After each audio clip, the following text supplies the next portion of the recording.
السلام علیکم جی، میں اس وقت یہاں پہ ہوں بلو ماسک میں، سلطان صلاح الدین مسجد کے اندر ہوں، اور یہاں پہ ابھی مغرب کی نماز ہوئی ہے، اور نماز کے بعد جو ہے یہاں درس ہوگا۔ آپ دیکھیں کہ جن لوگوں کا درس ہے ابھی، ان کی تصاویر یہاں پر جو ہے وہ چسپاں کی ہوئی ہیں۔ یہاں پہ مذہبی تعلیم اتنی ہے اور اس جگہ پہ یہ پہنچ چکے ہیں کہ مذہب نے تصویر کو منع نہیں کیا، بت پرستی کو منع کیا۔ یہی وجہ ہے کہ مسجد کے اندر جو ہے وہ تصاویر جو ہے وہ لگی ہوئی ہیں۔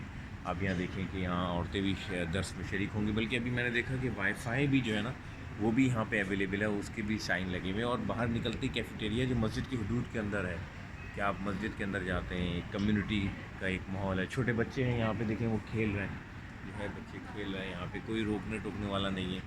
تو یہ اس فہم سے جو ہماری یہاں ایک انڈرسٹینڈنگ ہے، اس سے بہت آگے نکل چکے ہیں، اور مذہب کو انہوں نے اپنے کلچر کا حصہ بنا لیا، تو سب چیزوں کو قبول کرنا ان کے لیے جو ہے وہ آسان ہو گیا۔ بہت شکریہ۔